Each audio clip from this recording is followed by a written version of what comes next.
Good morning, my name's Richard Westwood. I'm the team vicar at St Anne's Church in Chasetown with some thoughts for today, Wednesday the 15th of April. All that's going on in this coronavirus outbreak certainly makes you change your perspective about things, doesn't it? There's certainly lots of things that are crossing my mind, and I'm viewing things differently to how I did just even a few weeks ago. And that comes also to me in terms of how I look at different passages from the Bible. And there's a section in one of the letters in the New Testament from one of the early church leaders called Paul. And he writes to a church which is in Corinth in modern day Greece.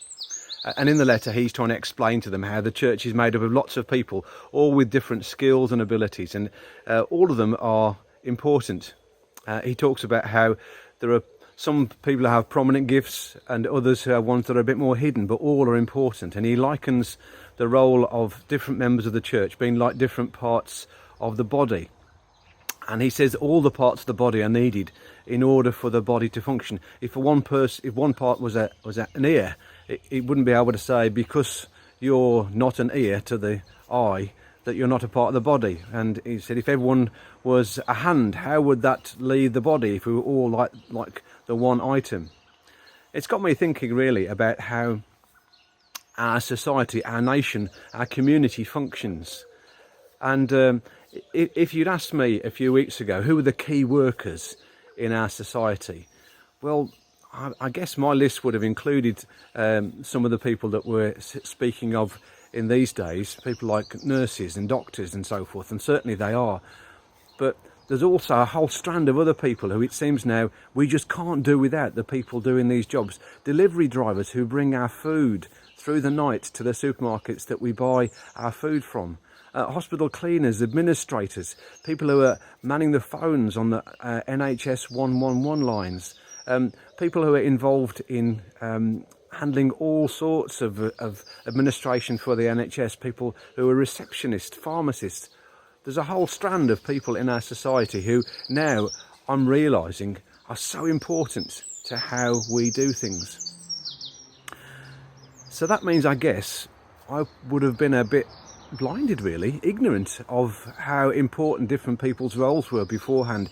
And one of the things that's happened to me in the coronavirus outbreak is that I've gained a new thankfulness for these different people who fulfill all sorts of different roles.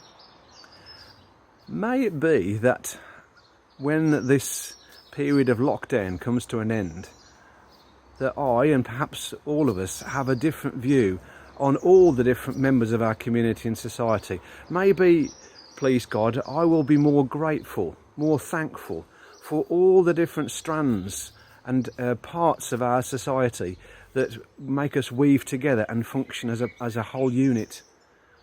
May we emerge from this coronavirus outbreak as people who are genuinely grateful for the different roles that people play in our society. And not just the prominent ones, the hidden ones, the ones that often we might have previously forgotten about. Importantly, when Paul, who writes this letter I'm referring to, speaks, he also includes a big section in the middle of this letter about love, and talks about how love is the means by which everyone's able to offer their gifts. Whatever skills they've got, they should offer them with love. So my prayer and thought for today really is that we might be more thankful people, each able to offer and receive the gifts of others, and to do that with love and thankfulness to God and to the people who offer those gifts. A prayer. Living God, thank you for the complexity and the beauty of the way that our society is woven together with all sorts of different people offering their gifts and skills. Lord, make us grateful and generous, and may we go about the roles that we fulfil with great love. And may those who previously we might have overlooked know that they are special and valued and receive our thanks. Amen.